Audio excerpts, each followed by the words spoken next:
Okay, so to do the skull, we keep the skull very short, skim lightly over the top of the hair, pulling just the longest ones. Make sure that you get down to the zygotal arch, the base of the ear. That's the skull, or is that the it's a formation. Yeah, you're running your finger across her coloring though. But the color changes because I stripped here and I clippered down here. But we want to make sure we strip down to this line. A lot of people stop up here with their stripping and they end up with a big black area. So the stripped coat comes right down to this prominent arch behind the eye. And when we're done the head, which I'd already kind of gone over. Keep it very nice and flat.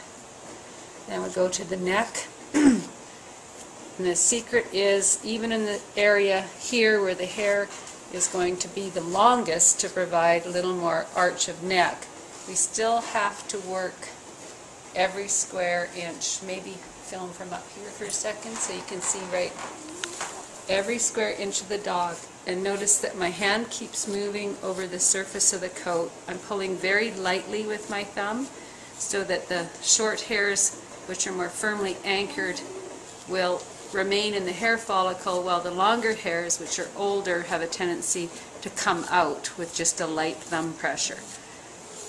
We just work gently over the top of the coat. You can see there's hardly any difference from when I started, but okay, you can turn it off now. Okay, now I'm going to do the sides of the neck and the shoulder.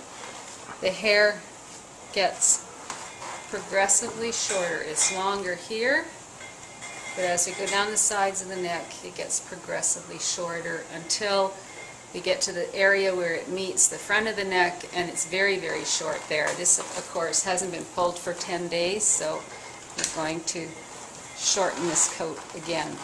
We try to, again, move over every square inch of the dog. When you're going to longer hair, I'll use a little more thumb pressure and just pull it out. So you'll learn with practice how to feel those hairs and spot them. There's some longer ones on her shoulders, so I'm pulling those now. As you can see by the way my knife hesitates, I'm giving it more thumb pressure to pull a little more aggressively. So I'm going to lighten up again here. Always pulling in the direction the hair grows, always moving just that quarter to a half an inch between each pull. Now this, I'm going to move around to this side. Now this hair here, we keep it very short, and because it's short, it's going to be anchored strongly to the skin, and so you have to pull harder to get these short hairs out. But you want to keep them nice and short and smooth next to the skin. And I'm just pulling with the tip of my knife. I'm not trying to use the whole knife blade. I'm only pulling 5 or 6 hairs at a time. The same on the front of the throat. This was clippered about 10 days ago. But just because we clipper it for the show, we still pull it between weekends, because we want to keep this hair here the same color and texture as the hair on the sides of the neck. If you just clipper this all the time, it'll turn black, like her ears, which are clippered all the time, and that's undesirable. So we want to keep a nice salt and pepper band running through here. The other point is that even though the white on this section of her body goes past the point of shoulder, the bone right there where the upper arm meets the shoulder blade, we're going to strip to this point. You're going to strip out this white hair so that we narrow this white area. It will start coming in salt and pepper. In this case, you can already see it coming in salt and pepper on this picture. So all of this is stripped.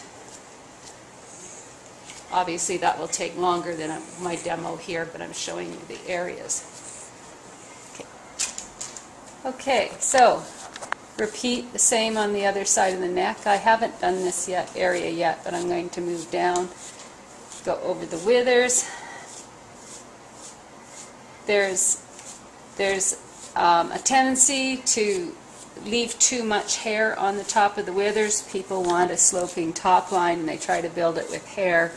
They end up just making their dog look short and thick through the neck. So there's a real art to figuring out how much hair to leave on the back of the neck and the withers to get that arch of neck that you want without making the dog look like it's wearing a big mane of coat and looking fake. But between shows, we basically want to get the basics done first, and that's to get a little bit of hair pulled from every square inch of the dog's jacket so that you're always seeding new coat for 8 to 10 weeks down the road. That's the secret of the rolling coat, is that it's not how you finish it, it's how you get each layer started uniformly, so that what we're pulling today will be our coat in 10 weeks time, and so that's why it's important that we be uniform. There's a little bit of a dip here on most dogs. Again, there's a tendency to leave hair in that, and we might do that closer to the show, but between shows we want to make sure that, again, we're keeping that well stripped so that there will be plenty of new coat to fill that dip in 8 weeks' time.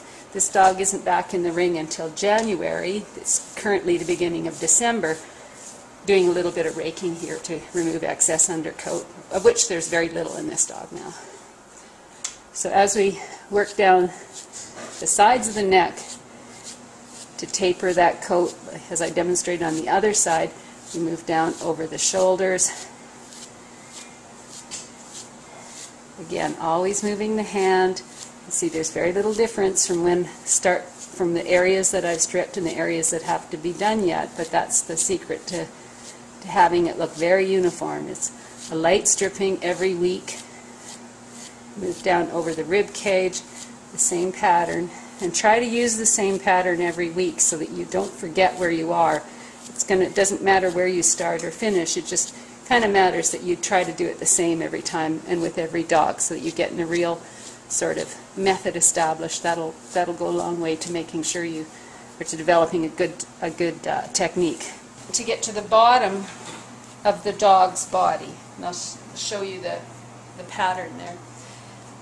Because we strip so low on the body, the easiest way to get down there is to put the dog on her side.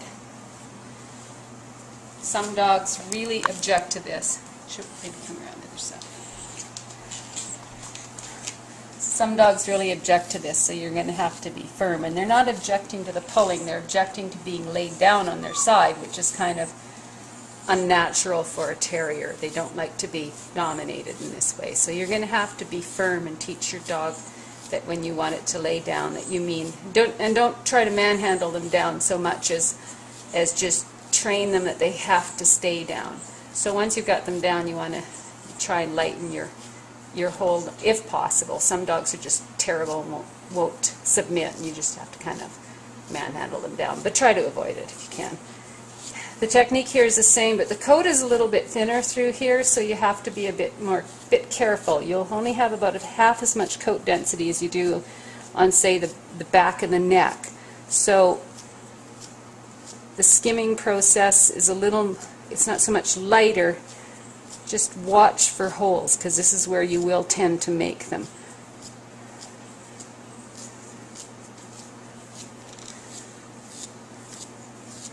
It's also pretty easy to accidentally let your coat get too long in this area, because it is hard. It's a hard angle to work on, especially on the show side. So practice makes perfect. Watch with your eye.